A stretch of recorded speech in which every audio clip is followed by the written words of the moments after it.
The tide on the south side of Chichagof Island in southeast Alaska rises and falls twice in every period of 24 hours and 50 minutes.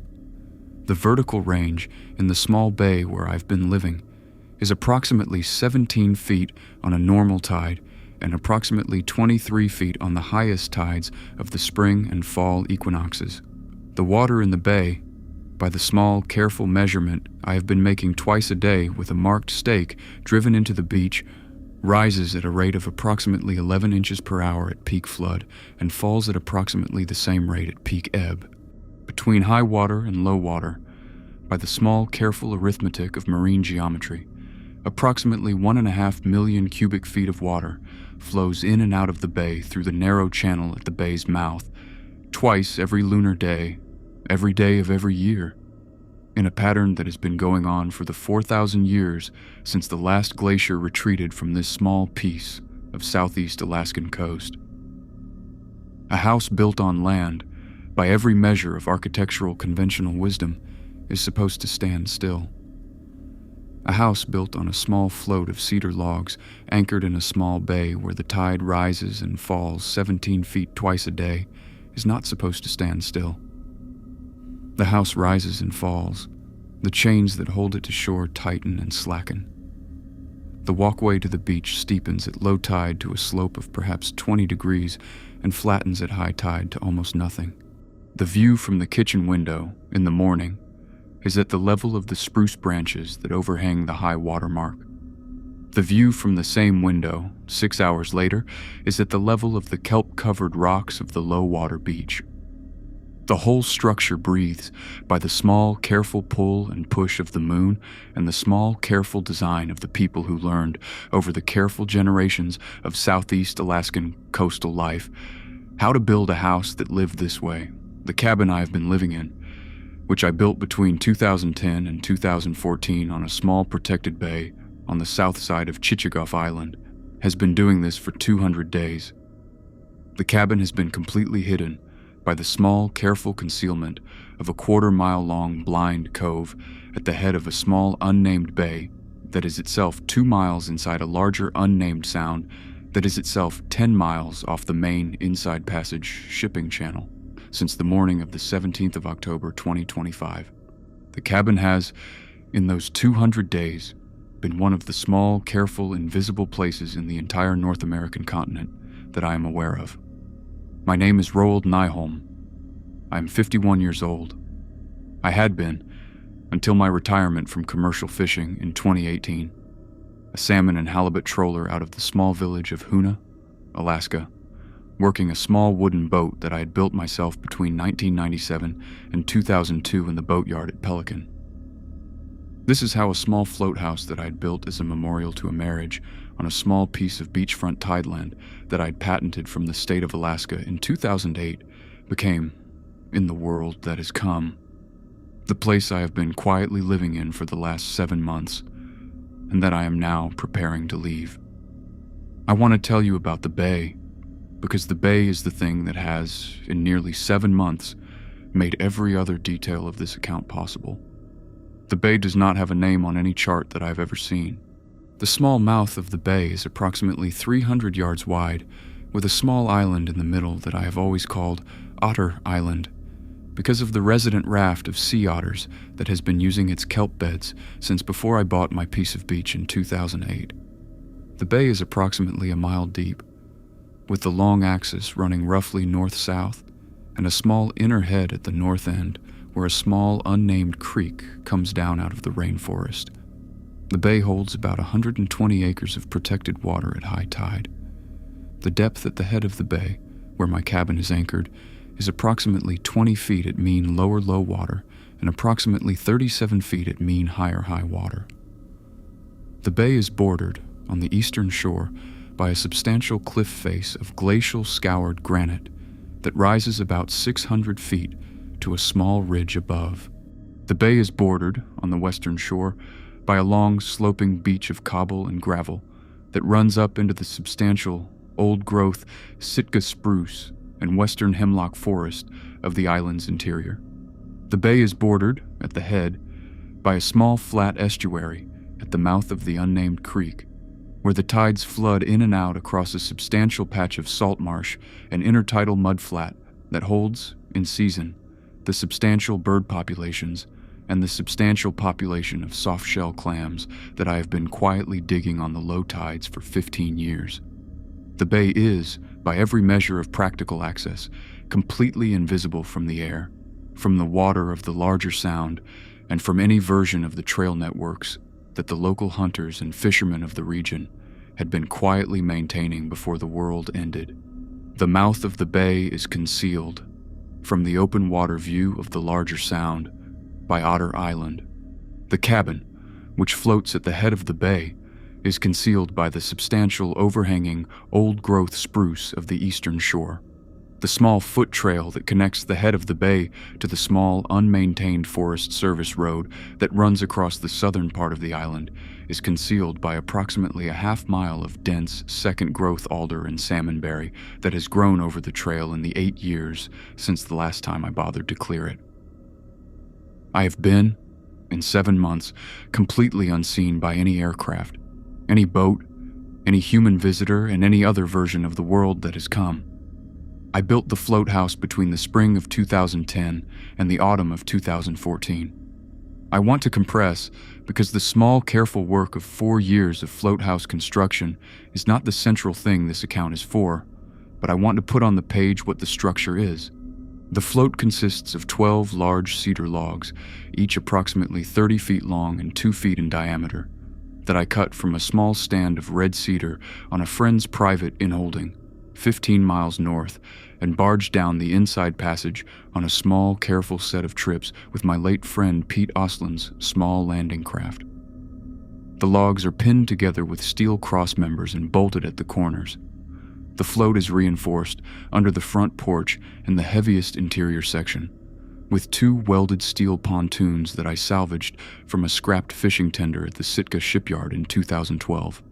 The cabin sits on a substantial wooden deck that I built across the top of the log float, with the deck's edges extending about 2 feet beyond the float on every side to give the structure its small, careful porch.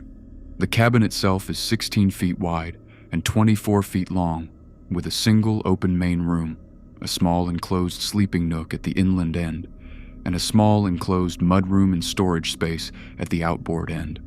The walls are framed of 2x6 lumber and clad in cedar shingles cut from the same trees as the float. The roof is corrugated metal pitched at approximately 25 degrees. The cabin has a small, efficient wood stove, a small 2-burner propane cook stove, a small set of windows on 3 sides, a small bookshelf along the inland wall, a substantial built-in bunk in the sleeping nook, and the small, careful set of tools, gear, and personal possessions that I had been quietly accumulating in the cabin for 15 years. The float is anchored to shore by 4 heavy chains attached to 4 steel deadmen that I buried in the gravel beach at the high water mark. The float has, also, a stern anchor, a substantial Bruce-style fluke anchor with 300 feet of chain, set in the deep water portion of the bay to keep the structure from swinging in heavy weather. I built the float house in the small, careful, private way of a man who had been making the slow, careful, gradual decision to build it for the better part of 15 years as the place my late wife Britta and I were going to retire to. Britta died in 2019 of breast cancer at the age of 47. I had been living at the float house full-time, alone, since the spring of 2020. I have been the only year-round resident of this small bay for 6 years. The morning of the 17th of October, 2025 was a Friday. I was at the cabin.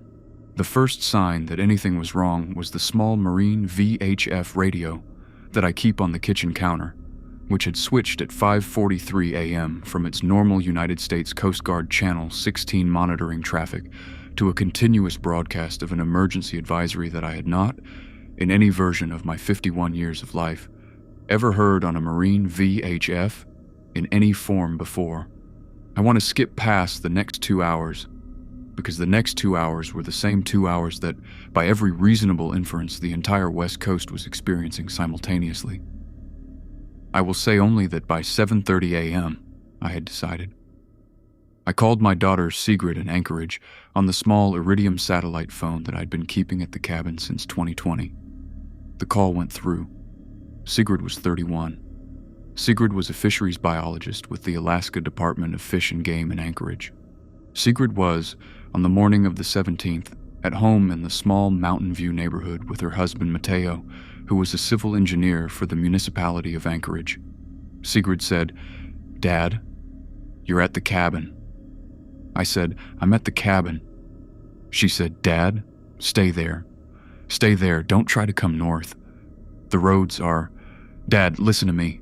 The cellular network is failing across the whole state. I have been talking to the office for 45 minutes. Anchorage is going to lock down. Mateo and I are going to be safe with the neighbors. Dad, please, stay at the cabin." I said, "Sigrid, are you safe right now?" She said, "We're safe. We're going to be safe." "Dad, the cabin. The cabin. You built it for this kind of moment, even if you didn't know you did." "Stay there," I said, "Sigrid. I love you. Tell Mateo I love him. We're going to find each other whenever this becomes findable." She said, "I love you, Dad." The call ended at 7:48 a.m. The Iridium phone died on the 3rd of November, when the battery, which I had not been able to charge consistently on the cabin's small solar setup at the latitude of southeast Alaska in deepening autumn, finally drained below the threshold for transmission. I have not, in the 181 days since, used it. I want to compress, because the daily texture of 200 days alone, in a small float house in a small remote bay in southeast Alaska, is its own slow, careful story. I ate from the substantial pre-stocked supplies that I had at the cabin. I have lived alone at the cabin for 6 years. I had been quietly stockpiling, for reasons of my own personal sense of preparedness that the years of solo life had been quietly reinforcing, approximately a year's worth of careful ration calories in shelf-stable food. I supplemented from the bay and the surrounding waters in the small, careful way that any competent commercial fisherman with 35 years of professional experience supplements. Trolling for coho salmon through the end of October, jigging for halibut on the outside of Otter Island in the calm windows of November and December, dropping crab pots for Dungeness in the eelgrass beds on the western shore through the entire 7 months, gathering soft-shell clams and butter clams from the intertidal mudflat on every minus tide, and pulling shrimp pots through the deep water at the mouth of the bay on the small, careful schedule I have been keeping since 2018. I had, by the morning of the 2nd of May, 2026, eaten more wild seafood and produced less of my own kitchen waste than I have, in any 7-month period of my life, ever done before. I supplemented further with the seasonal foraging that the southeast Alaskan coast supports. Beach asparagus and sea asparagus from the salt marsh in spring, the substantial set of edible mushrooms that the rainforest produces in the autumn. King bolete, white chanterelle, hedgehog, cauliflower mushroom, the small, careful set of others I had been quietly identifying with Britta for 15 years, spring greens from the disturbed ground areas around the cabin, and the substantial set of wild berries that the rainforest produces in the late summer. I drew water from the substantial rainwater catchment that I built into the cabin's roof in 2014, which gives me, in the average rainfall pattern of southeast Alaska, which is approximately 10 feet of annual precipitation, approximately 280 gallons per inch of rain into a 1,000-gallon poly tank under the inland deck. I heated the cabin with the wood stove, fueled by the substantial supply of split firewood that I had been quietly accumulating in a small woodshed on the beach above the high water mark for 10 years. I had, on the morning of the 17th of October, approximately 5 cords of dry split alder, hemlock, and yellow cedar. I made it through the winter with about 2/3 of a cord remaining. I worked. I have, in 7 months, completed every small, careful project that I'd been deferring on the cabin for years. I have recoated the entire exterior with cedar oil. I have rebuilt the front porch. I have re-rigged the stern anchor with a substantial new length of chain that I salvaged from an abandoned mooring buoy I found drifting on the beach in November. I have, in the small, careful way of a 51-year-old man who had been building boats by hand for 30 years, been doing the work that the small, careful structure of my life has always been organized around. I made my first radio contact on the morning of the 8th of November. I had brought, in my long, careful years of equipping the cabin, a small, portable shortwave radio. I had rigged a wire antenna up the substantial Sitka spruce that stands about 40 feet northeast of the cabin's beach. The radio picked up, on the morning of the 8th of November, day 23, a small daily check-in being run by a man named Bertel Wahlberg, who was 63 years old, who had been a commercial fisherman out of Hoona before his retirement in 2022, and who had been holding together, since the third week of October, a small, careful network of about 20 operators across the Inside Passage region from Juneau down to Petersburg. I joined Bert's network on the second day after I found him. Through Bert's network, I confirmed in the first week of December that Sigrid and Matteo were alive at the small, fortified neighborhood block in Mountain View, Anchorage, that they had organized with their neighbors in the first week of the outbreak. Sigrid has been, by her own careful relayed messages over 5 months, doing the small, careful work of biological resource management that the consolidating Anchorage community has been quietly figuring out it needs. I confirmed in mid-January that my older brother Knut Nyholm was alive at his home in Petersburg with his wife Ingrid. Knut, who was 56, had been the manager of a small marine supply business in Petersburg before the outbreak. I confirmed in late February that my younger sister Solveig was alive in Sitka, where she had been a high school principal. All 3 of my surviving family members are alive, and as well as anyone in the world that has come can be. I have been speaking, through Bert's careful relays, with all 3 of them on regular schedules for the better part of 6 months. I am leaving the cabin in 18 days, on the morning of the 20th of May. I'm going to take the small skiff, a 16-foot aluminum Lund with a 15-horsepower Yamaha outboard that I keep tied to the front porch of the float house, and motor out of the bay, around the southwest corner of Chichagof Island and approximately 40 nautical miles north, along the Inside Passage to the small village of Hoona, where Bert Wahlberg has agreed to meet me at the small dock at the south end of the village's small harbor. I'm going to spend the summer at Hoona, helping the small consolidating community with the small careful work of fisheries management, boat maintenance, and the small careful set of marine trade skills that the Hoona community has been quietly figuring out it needs in the world that has come.